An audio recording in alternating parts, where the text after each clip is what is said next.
রাজ্যে সম্পূর্ণ প্রাকৃতিক উপায়ে বাণিজ্যিক ভিত্তিতে উজ্জ্বল ভাই পালন করছেন বাণিজ্যিক হাঁস। দর্শক, তিনি নাকি কোনো খাবার খরচই করেন না, অর্থাৎ ফিড খরচবিহীন, খাবার খরচবিহীন প্রাকৃতিক উপায়ে তিনি হাঁস পালন করছেন। শুধু তাই নয়, মাসে তিনি প্রায় 50,000 থেকে 60,000 টাকা তিনি উপার্জন করছেন এবং বছরে সেটা হয়ে গিয়ে দাঁড়ায় কত বলেন তো, 6 লক্ষাধিক টাকা। দর্শক, কিভাবে এত লাভবান হচ্ছেন উজ্জ্বল ভাই, সেই বিষয়টা তুলে ধরার চেষ্টা করছি। সবাইকে স্বাগত জানাচ্ছি দীপ্ত কৃষির আজকের এই পর্বে, powered by Kazi farms, co-sponsored by AR Malik seeds. Ujjal ভাই, এটা কি আসলেই সম্ভব? জি সম্ভব। কিভাবে সম্ভব? মানে খাবার খরচ নাই? জি না, একদম না। যখন আমরা একদিনের বাচ্চারা আনি তখন আমরা কিছু ফিট লাগে, 6 সপ্তাহ ফিট খাওয়াই লাগে। ফিট খাওয়ানোর পর আমরা আউরো চাই দিই, মানে জমিনও চাই দিই। আচ্ছা, জমিন ওই যেগুলো খাদ্য আছে, যেমন শামুক আছে, ধান আছে, এইগুলা খাইয়া খাইয়া বড় হয়। সব সময় তো জমিনে এরকম পড়ন্ত ধান থাকে না, পড়া ধান থাকে না, তাই না? এখন তো ধানগুলো উঠাই নিয়ে গেছে, দেখা কিছু ধান আছে। তাহলে আপনি কি ওই মাসটাকে কেন্দ্র করেই তারপরে এই হাঁসটা পালন করা শুরু করেন? জি জি জি। ব্যাচটা একটু বলবেন বিস্তারিত? আশ্বিন মাসের 20 তারিখ বাচ্চাটা তুলছি। তোলার পর আমি লামাত আসলাম আউরে, মানে মেইন আউর বুড়ো জমিন যেখানে, এখানে ছিলাম। এখানে ছিলাম তারপরে এখানে আমি 6 সপ্তাহ ফিট খাওয়াইছি। ফিট খাওয়ানোর পর আসতে চাইছি আমি জমিনও, বুড়ো জমিনও ছেড়েছি। বনো জমিন ছাড়ার পর আমার 1 টাকার খরচ লাগে না, কোনো আদারও খাওয়াই লাগে না, কিচ্ছু খাওয়াই লাগে না। তার মানে খাবার খরচ প্রায় নাই বললেই চলে, তাই না ভাই? জি জি জি। এবং মানে মানুষ না এই হাঁস পালনে একটু ভয় পায়, কেন জানেন? বলে যে খায় অনেক বেশি, হাঁস যা দেয় তাই খেতে থাকে এবং দৈনিক প্রচুর খায়, অনেক ফিট খরচ হয়। এটা আসলে ভুল। হাঁসের ডর বলতে, ভয় বলতে, হাঁসের রোগ বলাই আছে, অনেক কিছু আছে। এই রোগটা যেমন হাঁসের চোখ গুলাগুলো হয়ে যায়, কল্লা গুড়ায়, এই রোগটা বড় মারাত্মক। একটা হয় নাকি? জি, টাল হয়ে যাওয়া যে ওটা? জি জি, চোখ গুলো হয়ে যায়, চোখ অন্ধ হয়ে যায়। তারপরে একটা হাঁসের রোগ আছে প্লেগ। এই প্লেগ রোগটা অনেক অনেক খারাপ, অনেক জটিল। আচ্ছা, সেটা যদি আসে তাহলে খামারি হলদের অনেক আতঙ্ক হয়ে যায়। এইগুলা কি জাতের হাঁস? এগুলা জিঞ্জিরা হই আমরা। ওই খাকি ক্যাম্বেল দেখতেছি যে। না, এগুলা জিঞ্জিরা। এগুলো 5 পিসালি জিঞ্জিরাও আছে, জিঞ্জিরা বেশি। এখানে দেখতে পাচ্ছি রানার, দেখতে পাচ্ছি খাকি ক্যাম্বেল, দেখতে পাচ্ছি এবং অনেক দেশি হাঁসও প্রায় দেখতে পাচ্ছি, তাই না? তাহলে এই যে এগুলা কি হাঁসা না হাসি? এগুলা হাঁসা, এগুলো শুধু মাংসের জন্য। তাহলে হাসি পালন করেন না? হাঁসি পালন করি। সেগুলোও কি এই খাকি ক্যাম্বেল বা এরকম 5 পিসালি? জি জি জি, 5 পিসালি। আচ্ছা, তাহলে এই হাঁসিগুলাকে নিশ্চয়ই আপনাকে খাবার কিনে কিনে খাওয়াতে হচ্ছে নাকি? জি না, আমি বর্ষা সিজনে এই হাঁসগুলা ফালি, ডিমের হাঁসগুলা ফালি, এগুলোর কোনো খাদ্য দিতে হয় না। বর্ষা সিজনে আমাদের লামা দানো যে বুড়ো জমিন আছে, বুড়ো জমিনের মাঝে এগুলা আদার খাইয়া খাইয়া ওটাই চলে যায়। এই বুদ্ধিটা মাথায় আসলো কি করে? এখানে কি অনেকেই করে এরকম? আমি দেখো ছোটবেলা থেকে, আমার বয়স যখন 10-11 চলে তখন থেকে আমার মাথায় আইডিয়া আইছে যে আমি কিভাবে আমি আগাইতে পারবো।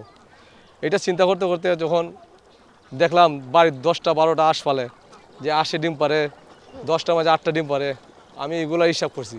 মনে মনে একটু হিসাব করছি, তকদির করছি যে 10টা হাঁসে যে 8টা ডিম পারে, তাইলে আমার 100টা হাঁসে কয়টা ডিম পারবো। এইগুলো এইভাবে আমি হিসাব করছি। হিসাব করে আমি প্রথমে 200 হাঁস দিয়ে শুরু করছি। শুরু করার পর আমার দেখা যায় 200 হাঁসে 150 ডিম পারতো। হ্যাঁ হ্যাঁ, তারপর আস্তে আস্তে আস্তে আস্তে আস্তে আস্তে বাড়াইতে এই পজিশনে আইলাম। কখনো এরকম হয় না, ধরেন এই জমিতে না ধান আছে, ধরেন সব জমির ধান খেয়ে ফেললো, এখন ধানের যদি কমতি হয়, আপনি বুঝেন তখন? হ্যাঁ, বুঝি।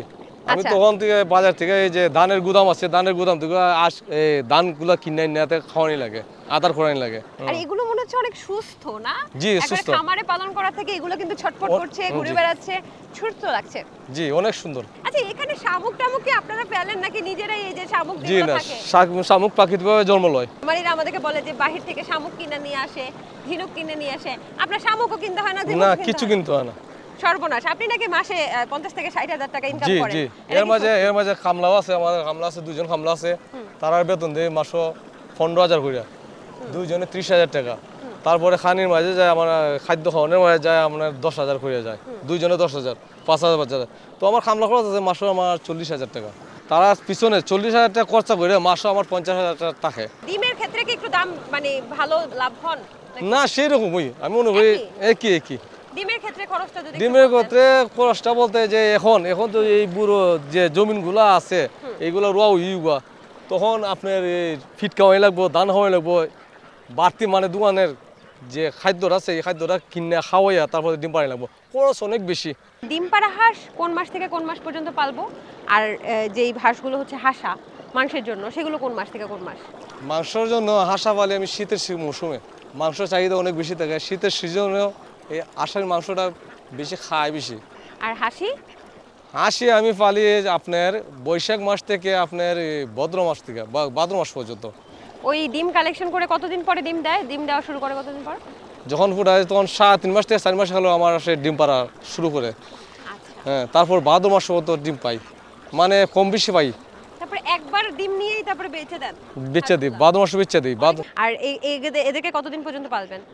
এগুলার বয়স হয়েছে আশ্বিন মাসের, আমি 20 তারিখে আনছি, এখন 4 মাস হয়েছে না, 4 মাস ফুল হয়ে যাব, তারপরে আমি বিক্রি করে পালাই। এক একটা হাঁসের ওজন কত হবে?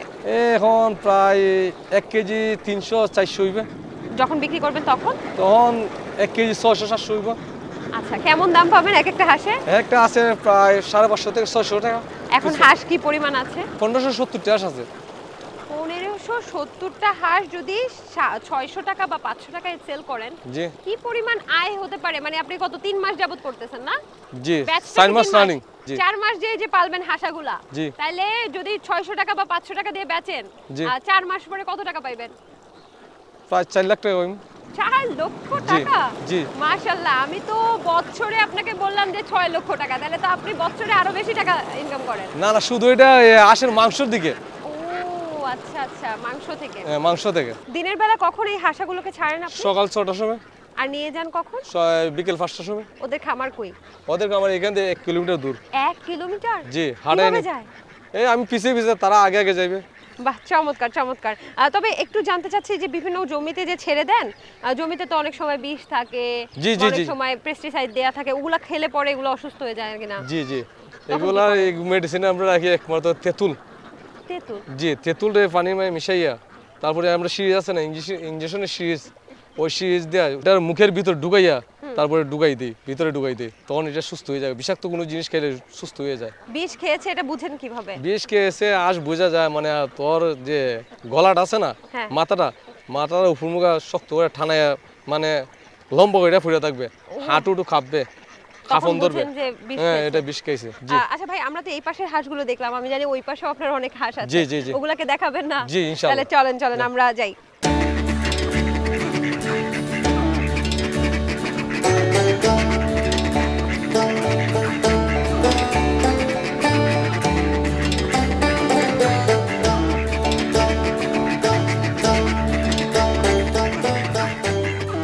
অন্যান্য খামারের থেকে আপনি নাকি দাম বেশি পান, এটা কি সত্যি? জি, কেন? কারণ আমার হাঁসগুলো সুন্দর, আচ্ছা, প্রাকৃতিক উপায়ে উৎপাদিত, এই কারণে মনে হয় মাংসটাও অনেক মজা। অনেক স্বাদ, অনেক স্বাদ। এগুলো মানে কোনো মেডিসিন থাকে না।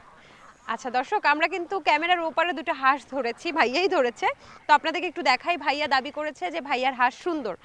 কেন আপনার হাঁস অন্যান্য খামারি থেকে সুন্দর, একটু যদি বলতেন। কারণ আমি মানুষের যদি কিনে 30 টাকা পিস, আমি কিনে 5 টাকা বলেন, 5 টাকা বাড়াই কিনে। মানে কারণ ভালো আমার বাচ্চা? ভালো বাচ্চা, ভালো সুন্দর যাতে হয়, যাতে বড় হইলে অনেক সুন্দর লাগে, চিকমিকি চিকমিকি করে। দেখেন কিভাবে চিকমিকি চিকমিকি করবে, এটা বুঝেন কিভাবে? বোঝা যায় এই যে এখন ছোট বয়সে বোঝেন? ছোট বয়সে যেমন খালাগুলো আনলে ঠিক হয়ে যায়। খালো বাচ্চা আনলে বড় হইলে মাথা চিকচিক করে, মানে ময়ূরের পাখের মতো লাগে। এটা দেখতে তো বেশ সুন্দর হয়েছে। কতদিন বললেন? 3.5 মাস বয়স হয়েছে। আর কতদিন রাখবেন? আর 15 দিন। 15 দিনের মাথায়, মানে 4 মাসের মাথায় আপনি বিক্রি বিক্রি করে দিবেন। জি। আচ্ছা, এর ওজনটা কি একদম ঠিকঠাক আছে এখন? কত? জি, এখন এটার ওজন প্রায় 1 থেকে 400 গ্রাম হবে, 1 কেজি 400 গ্রাম হইব, 500 গ্রাম হবে। দর্শক দেখেন, কোন রকম উচ্চ মূল্যের ফিড ছাড়াই, এই যে উচ্চ মূল্যের প্রতিদিন বলে না খামারিরা যে দাম অনেক বাড়ে যাচ্ছে, ফিডের দাম অনেক বাড়তেছে, কোন রকম উচ্চ মূল্যের ফিড ছাড়াই কিন্তু এই হাঁসটা উৎপাদিত হয়েছে। এখন প্রায় কত কেজি বললেন এক একটা? একটা 1 কেজি 400 থেকে 500 গ্রাম হবে। আর বিক্রির সময় 600-700 হইবে। 600-700 গ্রাম করে এক একটা। এবং উনি বললেন যে বাজারে তাহলে কত টাকা বেশি বিক্রি হয় আপনারটা? আমার এটা 50 টাকা পিস, বেশি নেই। আচ্ছা, এইগুলো কি ঠিকমতো খাবার পাইছে কিনা কিভাবে বুঝেন? আমি তো দেখতে পাচ্ছি পেটটা মোটামুটি পানি দিয়ে পরিপূর্ণ। খাইছে ভালো করে? জি, খাইছে ভালো করে। কেমনে বুঝবো? এটার ভিতরে তো ধান আছে, কই? শামুক আছে, এই যেখানে ঝনঝনি করে। ওরে, শামুক তো অনেক খাইছে। হ্যাঁ, শামুক আছে। হ্যাঁ, একদম পেট ভর্তি খাবার দর্শক, পুরো পেট ভর্তি খাবার। মাশাআল্লাহ, অনেক ভালো হয়েছে। তাহলে এটাকে আমরা ছেড়ে দেই নাকি? জি। তাহলে এই বাচ্চাগুলো যখন আপনি কালেক্ট করেন, বাচ্চাগুলো যখন সংগ্রহ করেন, অনেকের কিন্তু এমন ধারণা থাকে যে বাচ্চা নাকি মরে যায় আনার পরে, একদিনের বাচ্চা, অনেকে এই জন্য পুলেট সংগ্রহ করে। সঠিকভাবে পরিচর্যা করলে, সঠিকভাবে লালন পালন করলে বাচ্চা মরবে না। আচ্ছা, সঠিকভাবে মানে কিভাবে পরিচর্যা করব? আপনার এমন ভাবে আপনার যে খামারের ঘরটা বানাইতে হবে যেটাতে বেশি গরমও লাগে না, ঠান্ডাও লাগে না। ঠান্ডা পাইলেও ক্ষতি আছে, আবার গরম পাইলেও ক্ষতি আছে। আপনি তো একদিনের বাচ্চা কিনে আনেন, জি। তো এগুলোকে কিভাবে ব্রুডিং করেন? আমি এগুলো প্রথমে মজবুত করে একটা ঘর বানাই। ঘর বানানোর পর আমি পলিথিন আনি, পলিথিন দিয়ে বের দেই, মানে ঠান্ডা বাতাস যাতে না ঢুকে। হাঁসের বাচ্চা কিন্তু গরমে ক্ষতি করে, আবার ঠান্ডায় ক্ষতি করে। যখন আমি দেখি ঠান্ডা বেশি, তখন আমি পলিথিন দিয়ে আমি মানে বন্ধ করে ফেলাই। আর যখন দেখা যায় একটু গরম, হালকা বেশি গরম হয়েছে, তখন আমি পলিথিন খুলে ফেলাই। মানে সবসময় তাহা লাগে। আচ্ছা, আমরা এইটাও শুনেছি যে খামারিরা নাকি যখন ছোট বাচ্চা ঘরে নিয়ে আসে, তখন মানে একেবারে 7 দিন যাবত ঘুম হারাম, খাওয়া ঘুম হারাম। এটার কারণটা কি? এইগুলা বাচ্চা মানে একটার উপরে একটা, একটার উপরে একটা, একটার উপরে একটা উঠিয়া মানে জাম লাগিয়ে যায়, মানে ঠেক হয়ে যায়। তারপর নিচে যেটা পড়ে এটা এমনি সেপ্ট হয়ে যায়, মারা যায়। এই জন্য সব সময় সারা রাত আপনাকে পাহারা দিতে ঠেক হয়। হয়ে যায়। বুঝতে পেরেছি। তাহলে হাঁসের বাচ্চা যাতে না মরে, মৃত্যুহার যেন কম থাকে, সেক্ষেত্রে আপনি কি করেন? কিছু ওষুধ খাওয়াই, যেমন বিটের ওষুধ আছে, তারপর ঠান্ডার ওষুধ আছে, এগুলো খাওয়াই লাগে। আচ্ছা, অনেকে কিন্তু এই একদিনের বাচ্চা নিতে ভয় পায়। অনেক খামারিরা আছে, আমি যতটুকু জানি, এই একদিনের বাচ্চা নাকি মরে যায় বা অসুস্থ হয়ে যায়। সেক্ষেত্রে আপনি একদিনের বাচ্চা নিচ্ছেন। অনেকে যে একটু বড় বাচ্চা ধরেন ব্রুডিং করা 1 সপ্তাহ পরে বা না, আমি ফুলের বাচ্চা আমি নিতে চাই না, কারণ খরচাটা অনেক বেশি। আমি চাই আমার একদিনের বাচ্চা না, একদিনের বাচ্চা না, আমি নিজে পরিচর্যা করি, আমি নিজে লাভবান হইব। আচ্ছা, আপনি যেটা বলছেন যে একদিনের বাচ্চা এনে তাহলে বেশি লাভবান হওয়া যায়, জি জি। তাহলে একদিনের বাচ্চা আপনি কত টাকায় কিনছেন? আমি এগুলো 35 টাকা পিস, 3500 টাকা শো কিনছি। আপনি এই 5 মিশালি করছেন কেন? জিঞ্জির হাঁস এগুলো আমার রোগ বলাই বেশি, এই জন্য আমি 5 পিসালি হাঁস বেশি অংশ পালন করি। এতে রোগ বালাই হয় না? হইলো এটা ছাইরা দেয়।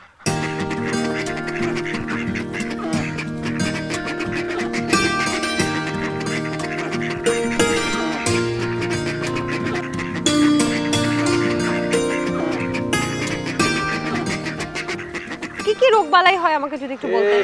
প্লেগ রোগ আছে, প্লেগ রোগ যেমন হইলে আমার দেখা যায় গলার ভিতর ফুচা যায়, জিব্রা ফুচা যায়, কিছু খাইতে পারে না, এই রোগ একটা প্লেগ রোগ। আর একটা আছে কল্লা গুচু ঘুরে রাখে, তারপর আপনার চোখ গুলা হয়ে যায়, এই রোগটাও কিন্তু খারাপ। এটা রোগটার নামটা কি, এটা রোগটার নাম কি আমি জানি না। তখন মাথা ঘুরাইবো, তারপর কল্লা জাগাইবো, খালি ঘুরাইবো, আর চোখ ধলা হয়ে যায়, হয়ে যাওয়া সম্ভবত, আমি যদি ভুল না করে থাকি। তারপর এটা তখন কি করেন, কি রোগের ওষুধ দেন? ওই পশু হাসপাতালে পরামর্শ নেই, তারা আমাদের এই হাঁসগুলো নিয়ে যায়। হাঁসগুলো নেওয়ার পর তারপর তারা দেখিয়া, তারা প্রেসক্রিপশনের মাধ্যমে ওষুধ লিখে দেয়, তখন আমি ফার্মেসিতে এই ওষুধটা এনে খাওয়াই, মোটামুটি ভালো হয়ে যায়। ভালো হয়ে যায়। তাহলে আমি শুনেছি যে আপনি বিদেশে ছিলেন ভাই, এবং এটা কি সত্যি যে আপনি বিদেশে যে পরিমাণ আয় করতেন তার থেকে এখন বেশি আয় করতেছেন? জি ইনশাআল্লাহ, আকৃতিকা বেশি আয় করতেছি। বিদেশে কেমন ছিলেন বলেন তো, কোন দেশে ছিলেন আপনি? বিদেশ কুয়েত ছিলাম। 2001 সালে গেছিলাম আমি। আমার 20 টাকা বেতন আছিল, এইখানের 20 টাকা বেতন। বাংলাদেশে 4000 টাকা বেতন আছিল মাত্র। 4000 টাকা? জি। আচ্ছা, তারপরে আমি 5 বছর থাকলাম। 5 বছর থেকে কোনো উপার্জন করতে পারলাম না। 5 বছর পর আমি চলে আসলাম। তারপর যা খাইতেন তো তা পেটেই যেত? পেটেই যেত। হ্যাঁ, পেটেই যেত। তারপরে দেশে আসলেন? কোনো এক টাকা উন্নতি করতে পারছি না, আয় উন্নতি করতে কিচ্ছু করতে পারছি না। তারপর দেশে ওই আমার পুরাতন ব্যবসা আশা খামার আমার শুরু করে দিলাম। বাহ, বেশ ভালো। কিন্তু আপনি, আমি শুনলাম যে বাড়ি ঘরও করছেন? আছে, বাড়ি কেন আছে। হ্যাঁ, এটা কি হাঁসের টাকা দিয়ে করছেন? জি, হাঁসের টাকাই তো করছি। মাশাআল্লাহ, মাশাআল্লাহ। আচ্ছা, তাহলে একজন নতুন উদ্যোক্তা যদি হাঁস পালন করতে চায়, তার কতগুলো হাঁস দিয়ে শুরু করা উচিত, কোন জাতের হাঁস দিয়ে শুরু করা উচিত? আর পানির বিল ছাড়া বা পানির উৎস ছাড়া কি হাঁস পালন করা সম্ভব কিনা? পানি ছাড়া হাঁস পালা সম্ভব, তাহলে খরচাটা অনেক বেশি যাইব, আমার মনে হয় বেশি যাইব। কারণ আর যদি জমিনে যদি না খায়, তাইলে আপনার বেশি উন্নতি করতে পারতেন না, বেশি লাভ হইতো না। কারণ বন্ধ আউরে মাছ ছাড়লে যে খানিটা কিনে আনে খাওয়াই লাগে, খানিটা খাওয়াই লাগে না। যে আউরে মাছ খাই তো আউরে খাই নই, হাঁসগুলা খাই নই সময় বাচ্চা থাকে হাঁসগুলা। আচ্ছা, কেউ যদি গ্রামে থাকে এবং আপনার মতো যদি এরকম তার উপযোগিতা থাকে যে সে হচ্ছে মাঠে মাঠে ছড়াইয়া তারপরে যে হাঁসকে ধান খাওয়াইতে পারবে মৌসুমে, তাহলে তার কতগুলো হাঁস নিয়ে শুরু করা উচিত? প্রথম 400-500 হাঁস দিয়ে তার শুরু করলে তার ভালো হইব। কারণ বেশি হাঁস করলে হাঁসের তো রোগ বলাই অনেক, কারণ কখন কি কিভাবে ধরে সে নতুন লোক কোনো ঠার পাইতো না তা হইছে কি রোগ হইছে কি না হইছে সেটা পরামর্শ নিতে হবে। সে বুঝতে পারতো না। এই জন্যই বলছি যারা প্রথম নতুন খামার করবে তখন তারা 400-500 আজ দিয়ে শুরু করবে, বাহ, বেশি না। চমৎকার চমৎকার। আপনার জন্য অনেক শুভকামনা, ছেলে মেয়ে লেখাপড়া করাচ্ছেন তো? জি জি জি, মাশাআল্লাহ। কেজি স্কুলে লেখাপড়া হইতেছে, আমার এক ছেলে এক মেয়ে। আপনাকে অসংখ্য ধন্যবাদ আমাদেরকে সময় দেওয়ার জন্য। এর পরের বার এসে, এখন তো লাখপতি, পরের বার এসে কোটিপতি দেখতে চাই। জি না, আমি লাখপতি হই বা লাখপতি ছিলাম, এখন লাখপতি হই ভালো, কোটিপতি হওয়ার আমার ইচ্ছা নাই। আপনাকে ধন্যবাদ, আপনার টেলিভিশনকে ধন্যবাদ, চ্যানেল দিক থেকে অনেক অনেক ধন্যবাদ। সালাম আলাইকুম। ওয়ালাইকুম আসসালাম। কৃষি বিষয়ে যে কোনো তথ্য জানতে ও জানাতে লিখতে পারেন এই ঠিকানায়। দীপ্ত কৃষি, প্লট 7/A/গ, তেজগাঁও শিল্প এলাকা, ঢাকা 1208। আপনারা চাইলে ইমেল করতে পারেন krishi@dipto.tv এই ঠিকানায়, অথবা ফোন করতে পারেন 0178-768-2832 নম্বরে। শুক্রবার ছাড়া প্রতিদিন সকাল 9টা থেকে বিকেল 5টা পর্যন্ত। দর্শক, এই ছিল দীপ্ত কৃষির আজকের আয়োজন। আশা করছি পুরো আয়োজন ভালো লেগেছে। একটা বিষয় নিশ্চয়ই বুঝতে পেরেছেন যে এই যে আমাদের হবিগঞ্জের সুলতানশী এলাকার প্রত্যন্ত অঞ্চলের কৃষক হচ্ছেন উজ্জ্বল ভাই। উজ্জ্বল ভাই এই প্রত্যন্ত অঞ্চলের কৃষক হয়েও তিনি কিন্তু কাজ করতে করতে, হাঁস নিয়ে অনেক দিন তিনি এটা পালন করতে করতে তিনি কিন্তু অনেক কিছু শিখেছেন এবং দক্ষতা অর্জন করেছেন। এই কারণেই তিনি একটু ভিন্ন উপায়ে হাঁসগুলো পালন করছেন এবং বেশ লাভবান হচ্ছেন কোনো রকম ফিট ছাড়াই। দর্শক, আপনারাও কিন্তু এভাবে দক্ষ মানুষের পরামর্শ নিয়ে হাঁস পালন শুরু করতে পারেন, কারণ হাঁস পালন অবশ্যই একটি লাভজনক ব্যবসা বলে আমি মনে করছি এখন পর্যন্ত। আজকের মতো আমি সমৃদ্ধি বিদায় নিচ্ছি দীপ্ত কৃষির পর্ব থেকে, powered by Kazi Farms, sponsored by AR Malik seeds. আগামী পর্বে আবারও কোনো কৃষক বা খামারের গল্প নিয়ে আমরা হাজির হব। সেই পর্যন্ত ভালো থাকুন, সুস্থ থাকুন এবং কৃষির সাথে থাকুন।